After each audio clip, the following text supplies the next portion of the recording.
Hi, welcome to Culturally Determined. I'm your host, Aryeh Cohen-Wade, and my guest today is Andrew Lipstein. Andrew, could you please introduce yourself? Yeah, my name is Andrew Lipstein. I'm a novelist. My second novel, The Vegan, probably came out July 11th. Yeah, so by the time you're listening to this, the book will be available wherever fine books are sold, and a link will be in the show notes to a place where you can purchase it. So that's going to be the main topic of our discussion today. The Vegan, once again, is the title. How would you, I mean, this is this cliche question, but what's like the elevator pitch? What's Hmm. the, one or two line description of this book?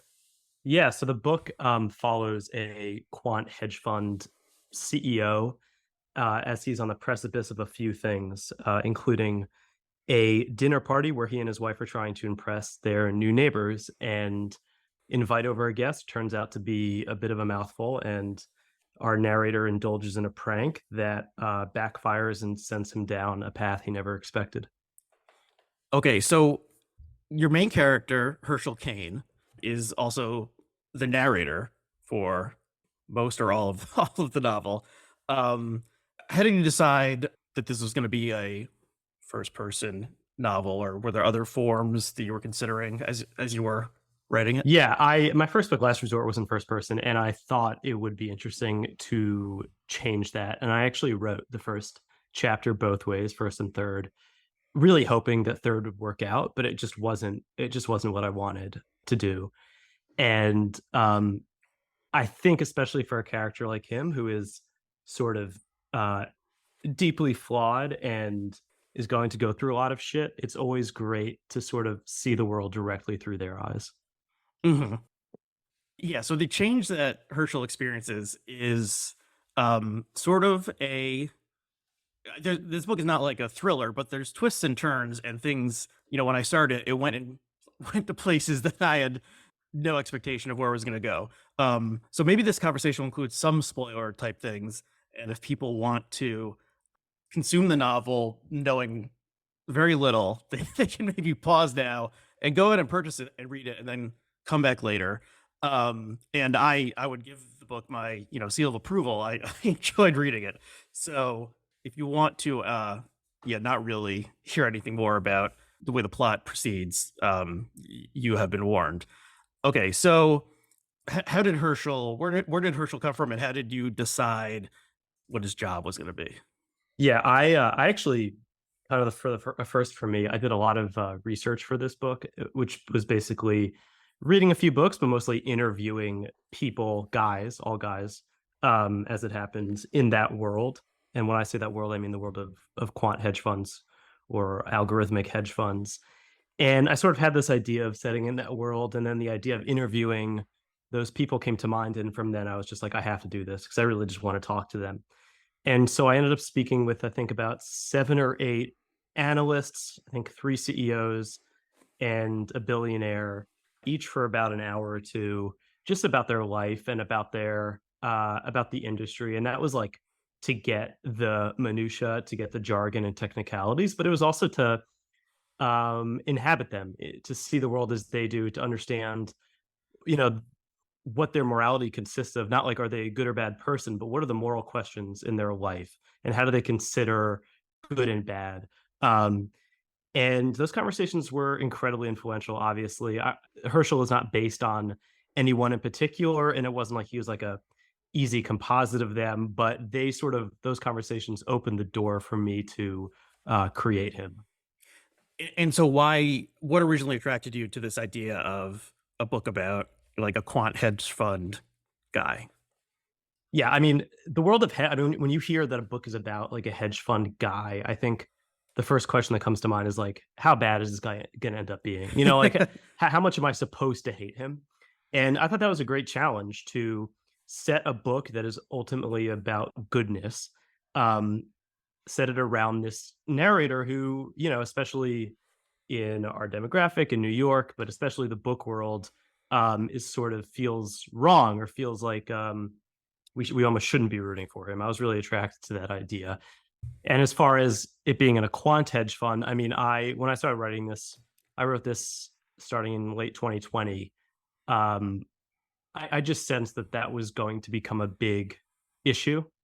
Um, Machine learning trading, AI trading, and I thought it was something that was going to be deeply impactful in the future, and really wanted to learn more about it. I had already read a book or two, but really wanted to dive deeper. Yeah, and I mean, you're prescient. And this book is coming out right as the artificial intelligence, I don't know, panic or craze or scare, moral panic is, you know, just in the past couple of months, it's really peaked. And the hedge fund. Well, why don't you talk about what the idea behind the hedge fund in the and also mention what the company is called, and what Yeah, their concept is. yeah. So the company is called Aryeh, and their concept is basically Aryeh means black box in Latin. Their concept and all algorithmic trading funds, if they are purely algorithmic quant hedge funds, they will be a black box. And what that means is that they are building an algorithm and feeding that algorithm data. And what often goes overlooked is that actually the data tends to be more important than the algorithm. And then based on what the algorithm outputs, that decides what the hedge fund will trade. Okay. And Herschel is one of the two partners of this firm, and he's not the like mathematical genius one of the pair. How would you describe his role more, and also like why why is the narrator not the mathematical genius guy? Yeah.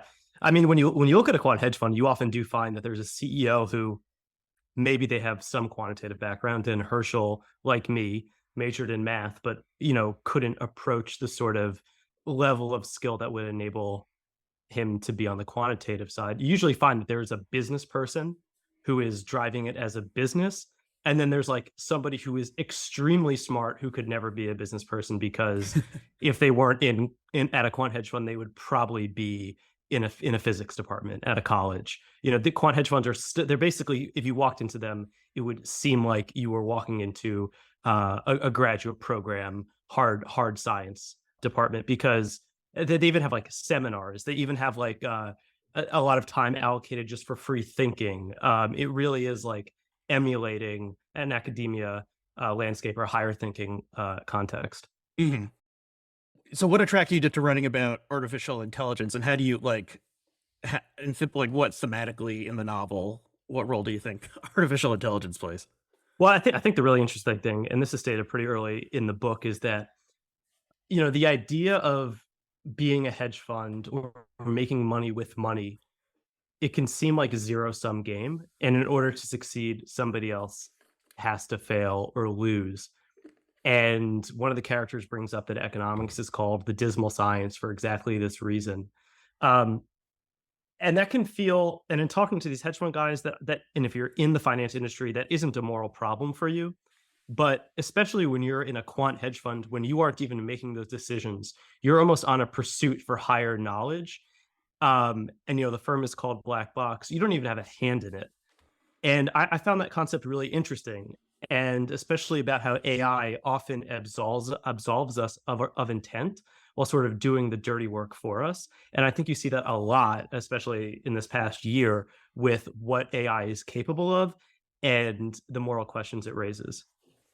So, apart from the novel, how are you feeling about AI and the craze, panic, or whatever where we're at in the discourse around it?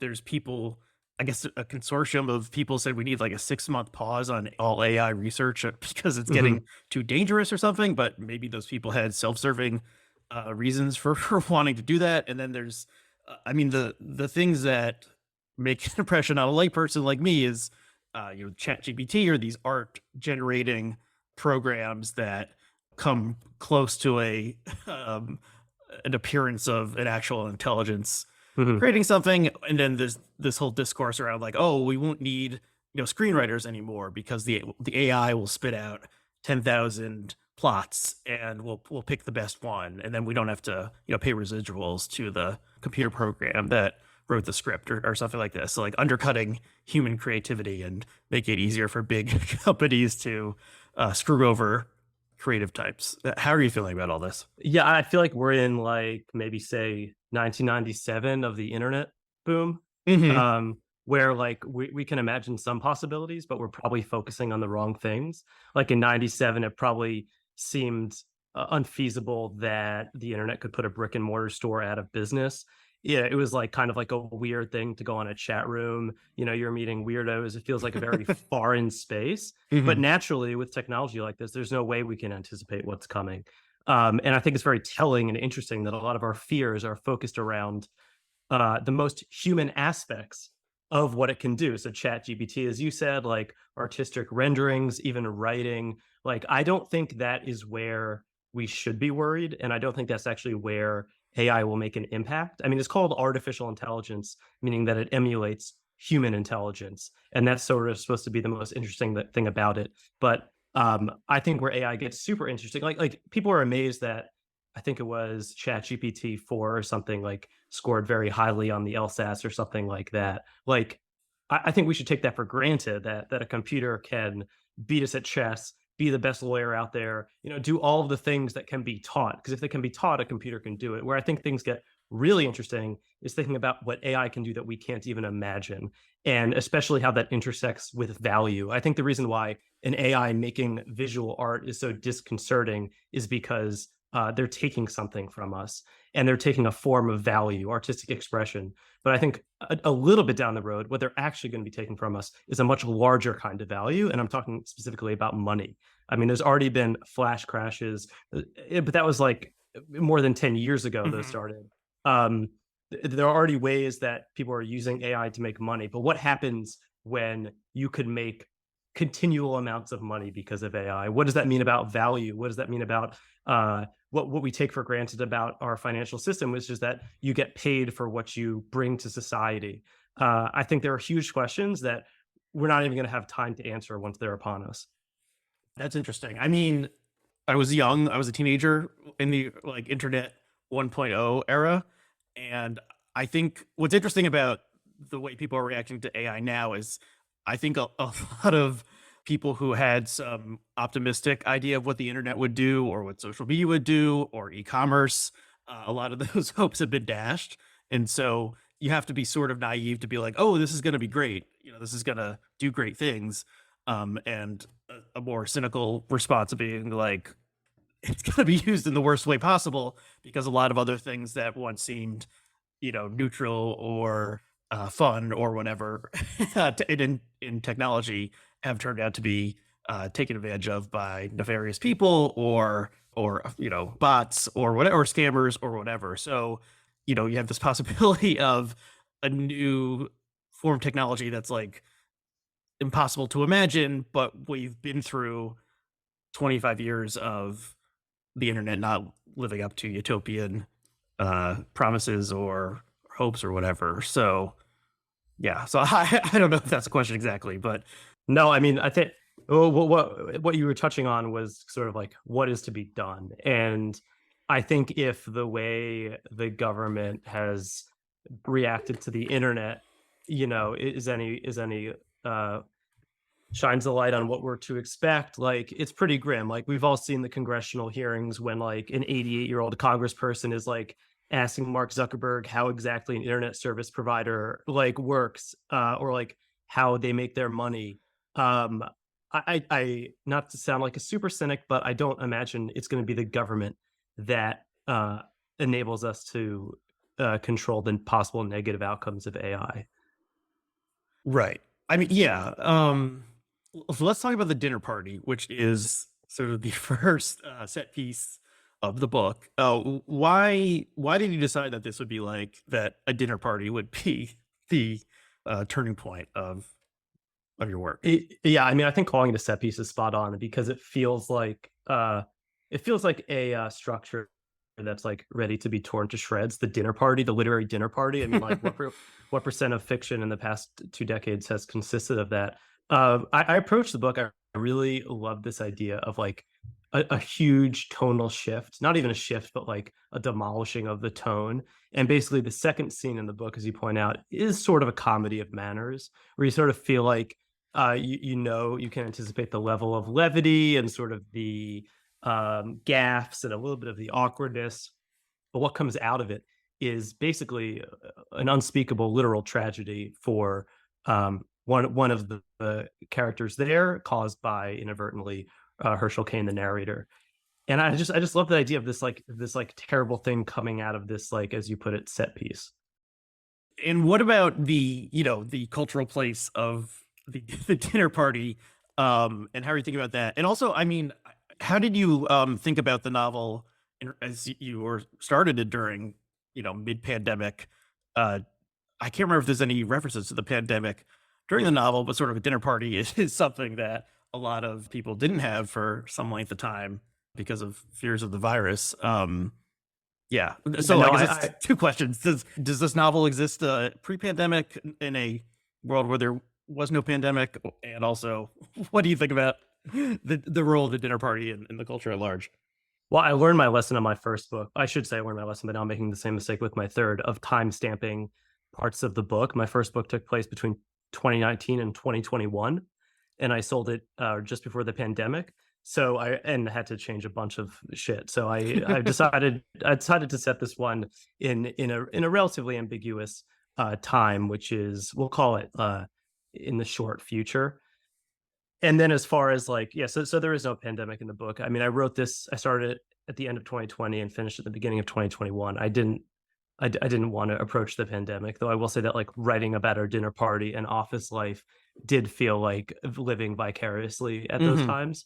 But I think you were alluding to it being set in Brooklyn and Cobble Hill, where I currently live. And we moved here in right before I started the book, and I was just like, not to overstate the differences between Brooklyn neighborhoods. I mean, there could be no better example of the narcissism of small differences than talking about like the differences between Park Slope and Cobble Hill. But I I sensed a certain tension among certain people. I mean, Cobble Hill is a little more well-to-do. It's a little more like Warby Parker, Eileen Fisher-y, and there's a lot of like boutique clothing stores that I like won't even look at because I'm afraid of going in there and buying something. Um, but I just sense this sort of like what someone might call uptightness or a certain social vigilance that I really wanted to explore. And you do come, I think when you think of wealthy people who live in New York, especially if you're not from New York, you're thinking of Manhattan, maybe Brooklyn Heights, but probably just Manhattan. Whereas like there's a certain class of people who have a lot of money, but also maybe have certain tastes or proclivities that place them in a neighborhood like Cobble Hill. And I really wanted to like zoom into that. And one day I was on a walk and I looked into an apartment and saw a guy wearing a sweater with a button down underneath, and he looked like a certain type. And I just like scoped out that apartment and set the book in it. Okay, And by interesting. scoped out, I don't mean I broke and entered. I mean I just went on a few walks around it. Okay, interesting. And the dinner party is to try to cement a friendship with the next door neighbors who are kind of like artsier, more prominent versions of the narrator and his wife. And they want to become friends. And then, as you mentioned, there's an outsider who comes into the party. Okay, well, here we're getting to maybe some of the spoiler territory. Why don't you say as much as you want about what happens and how it takes us into sort of like the main part of the novel? Yeah, and as I said, I think it's fine for any reader to know this. I actually hope no plot point would make it so reading the book didn't serve its purpose anyway. But Hmm. Herschel and his wife invite their neighbors over who seem, as you said, prominent. I mean, their last name is Guggenheim, for fuck's sake. And and they're sort of eager to impress them. And of course, like this already is such a contrived setup. Like you're trying to organically become friends with your neighbors, and so you like plans a dinner party and like think about where the chairs will be and like what music will be playing. But Herschel's wife, Franny's old roommate, Bertie, is a prominent British playwright, and so she's in town, and they think it's just the perfect opportunity, the perfect addition to the dinner. And Bertie sort of turns out to be overbearing, a bit annoying, getting in the way, sort of saying the exact wrong things. And Herschel has this idea. She keeps on asking for more and more drinks, and he sees that the alcohol is just sort of enabling her and her way of being in the world. And so he serves her a drink with a bit of ZzzQuil in it, basically to accelerate her jet lag and send her packing a bit early.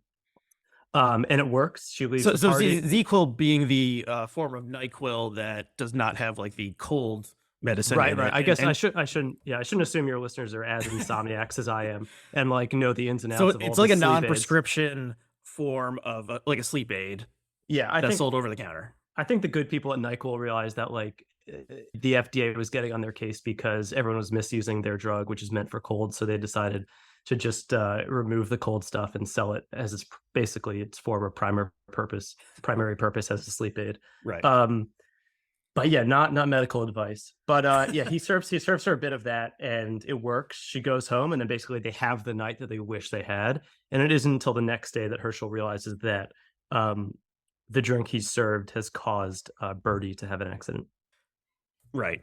And then she ends up in the hospital, and then Herschel has this, well, psychological change, crisis of conscience, or moral awakening, possible ways to describe it. And he suddenly becomes very attuned to animals and nature, and then becomes the vegan of the title. The titular vegan, yeah. Right.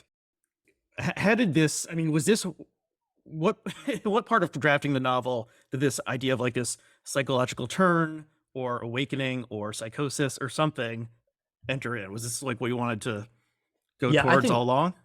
I think this was the core of what made me personally interested in writing it, and like not to sound pretentious, but like need to write it to work through some things myself. I mean, and I'm a vegetarian. I became a vegetarian 4 years ago. I mean, what could be less interesting than somebody becoming a vegetarian? Like, I feel like if I heard that was the impetus for a novel, I would turn away. It's like I wrote a book because I'm left-handed. It's like 10% of the population already does this thing. Uh-huh. But I became a vegetarian, and it was incredibly surprising to me. Like 5 minutes before I became a vegetarian, I would have guessed I would have become one.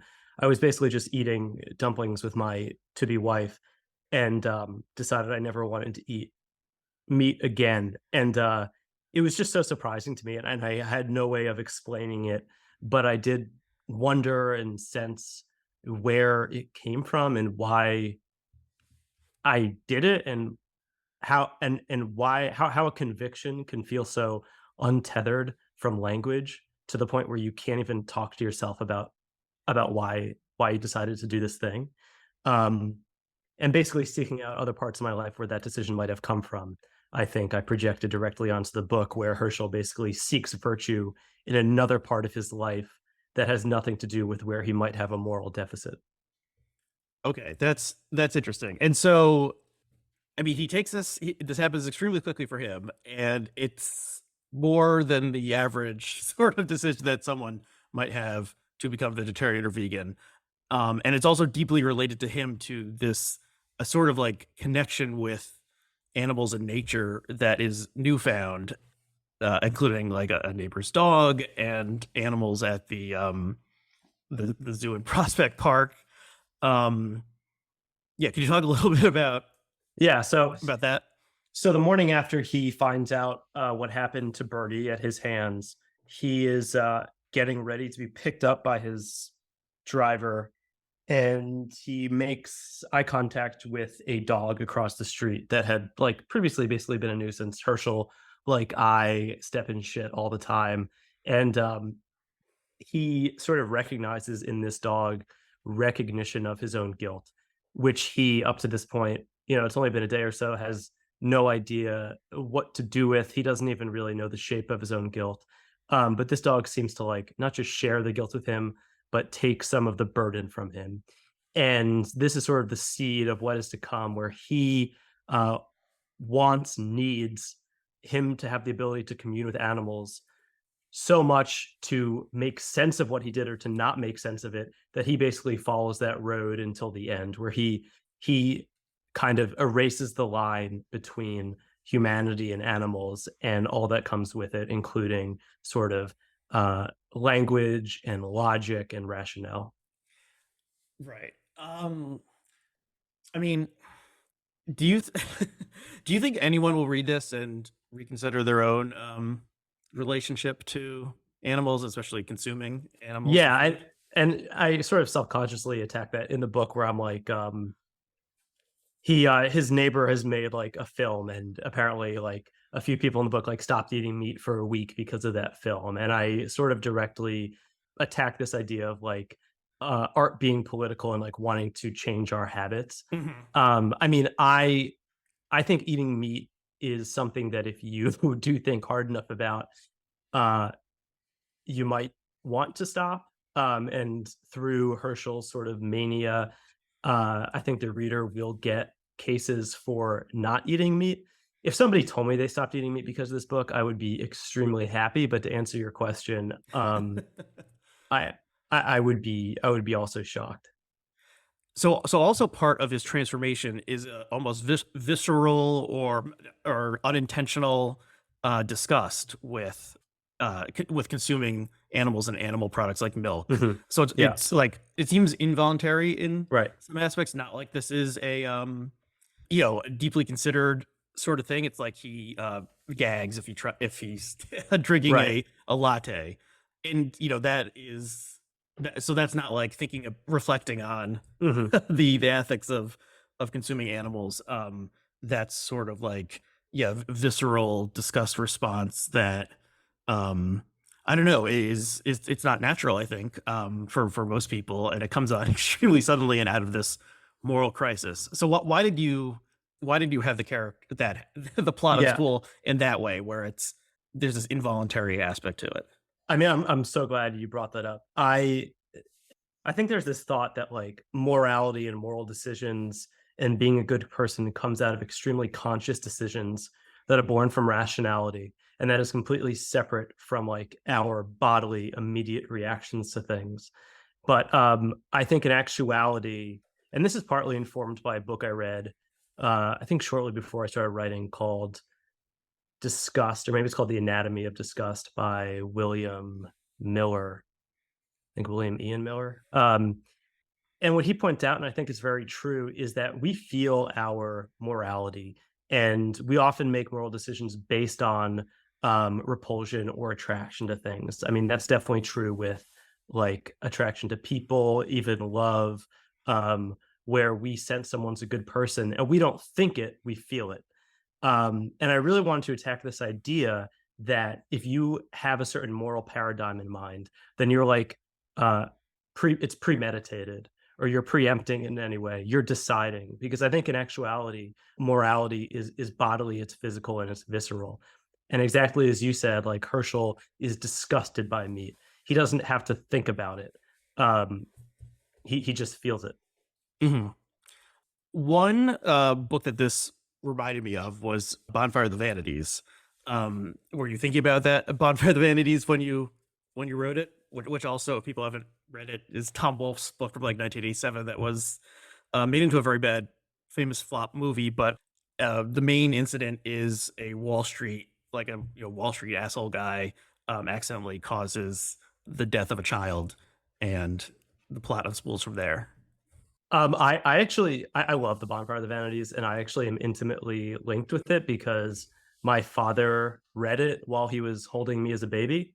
So it was Wow. Okay. probably the first work of art that I came into close contact with. Um, I actually I never thought of the connection, and I mean I did enjoy in Bonfire of the Vanities sort of like the desperation of some of the characters, especially like the desperation to be good and to cover over past faults. But I didn't really consider that. Oh, that's interesting. I mean, the main character buff of the Vanities, I don't recall him having a moral crisis after he is involved in this accident. It's more like he's trying to figure out how to get out of getting in trouble or getting arrested for it. And Mhm. he's there with his mistress in the car is when he is when he hits the kid. So there's multiple reasons why he doesn't want to be found out for it. But a financier in New York City brought low by a accidental injury to someone else with social satire built into it. That's that's what I was Yeah, thinking. does ring a bell. Yeah. Yeah. Um, okay, so one detail that I was curious about and if this gets more, I mean, maybe we can skip this if this is spoiler territory, is you reveal that Herschel during his childhood was sort of sexually abused in a unusual way Hmm. by his babysitter. Hmm. Can you talk about why you what you think the significance of that is, or why you included that as part of his character history? Yeah, I mean, this isn't a spoiler, and I think it's very significantly not a spoiler. So, that detail comes about in Herschel talking to his therapist, and he talks about his relationship with that sexual abuse. Basically, his babysitter masturbated in front of him multiple times when he was, I think, 11. And the through therapy, he sort of learns how to integrate or not integrate that fact into his life. I mean, it is obviously by definition trauma. But as he says in the book, like he has learned how to chop up the emotional ingredients of his life and use them as he wishes. And I think his what he would call an ability, what others would call an extreme deficit, his ability to unconnect that fact from his life and sort of rearrange causality is integral to the bigger journey he's on throughout the book.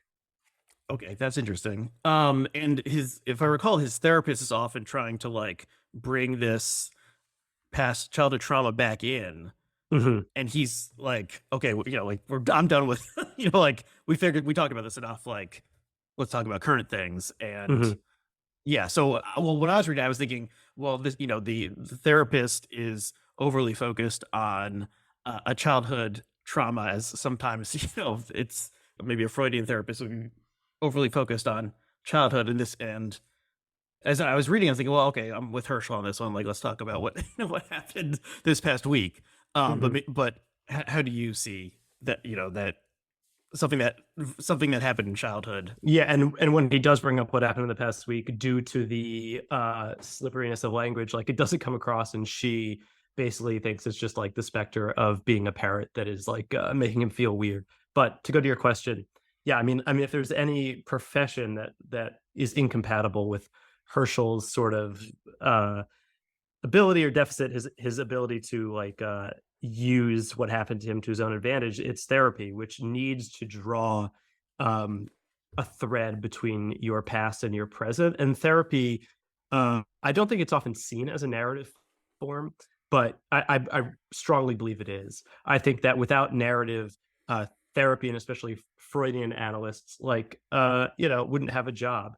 We need to believe that there's payoff for things, that things have consequences, that maybe there's not karma, but what goes up must come down. But I don't, I mean, I think therapy, I wish I was going to therapy now. I have in the past and loved it. I think it can sometimes be too caught up in narrative, and especially be uneffectual to somebody who is like um bent on disowning or disavowing something that happened to them. Mhm. Okay, so Herschel goes on, once he becomes duly obsessed with animals and nature, he adopts or purchases some pets, and they are a type of small lizard. Is it just pronounced anole? Yeah, that you got it. A type of small lizard that's kept as a pet, and he adopts two of them. And they, and the cover of the book is one of these lizards seemingly eating another one of these lizards in a martini glass or some other type of glass. So, can you talk about the lizards Yeah. and where did these lizards come from? I didn't even, I mean, the wizards came from my past, and I didn't even like think about this until it became like so obvious. But I had two anoles when I was a kid, and the male basically killed the female by taking the food from its mouth, the crickets that we fed them. Mm. And I was pretty young, and at that point where the death of a pet is very meaningful and maybe even somewhat traumatic. But and thinking about it now and why I put it in the book and put it in the book in the way I did, like I obviously I was just an innocent kid, but if you really think about it, like I was to blame for that. Um like just when we own pets, we put them in like such a contrived atmosphere usually, And I bought these two anoles who would never exist together in a small cage outside of their normal environs if it weren't for me. And it was because of that fact that one of them died at the hands of the other. And this sort of like second order guilt, second order causation, I think is really interesting, especially as we consider like the moral questions of today and how many of those have to do with like being guilty but without intent, like inequality, the environment, the clothes we wear, all of these things we do that contribute, but we're never really at fault. And I thought that was something I really wanted to unpack. Okay, well that's so you have direct experience with with adults. That's interesting, and that there were two, and there's two in the book. Hmm. Um, so I don't want to quote give away like what happens in the end. We've already talked a lot about the plot, but I encourage people to read the book if they're interested. So it's a novel of ideas, a social satire, and a book that had surprising twists and turns that I did not see coming. Is there anything else you want to discuss before we wrap things up? No, you hit on a lot of. I mean, I love these conversations because I don't. It makes me think about the book in a way I actually haven't before, and I didn't realize how much of myself I put into it until I'm having these conversations and actually like thinking about it. Not to get too woo woo, but I feel like there is a lot of unconscious things from my life in the book that I was maybe using in lieu of a therapist. So maybe I shouldn't have put down therapists so much. But yeah, go out and buy it. Buy 10 copies if you want, 20. There's no limit unless your bookstore has a limit. But if you go on Amazon, I'm sure you could buy as many as you need. Yeah, give them to friends and family members. Okay, so the vegan is the title. A link will be in the notes. Do you want to direct people somewhere if they want to follow your writing or your thoughts or anything like that? Yeah, now's a good time to look up what my handles are. On Twitter, I'm AI Lipstein, and on Instagram, I'm also AI Lipstein. Oh, is I assume I is your middle It's my initial? middle name. There's another Andrew Lipstein who's a bit older and got everywhere before I did. Okay, but Um, so AI is I know, I not know, only it's creepy. Getting goosebumps over here. AI Lipstein. yeah, so it's a part of you, and a part of society that we are learning more and more about. Okay, so so follow people can follow you there. People can follow this show, which has a dedicated Twitter feed, just for the show, which is at culturally det. Just if they want to follow updates about this show, and Twitter still exists as of the recording of this this episode, but who knows what's going to happen. And they could also, even better than going to the failing social media site, would be just subscribing to this show and rating, reviewing, or even telling your friends. Um, okay, so thank you, Andrew, for coming on. The vegan is the title of the novel once again, and good luck with it. I enjoyed it a lot, and I hope a lot of people read it. Thanks so much, Arya. Okay, bye.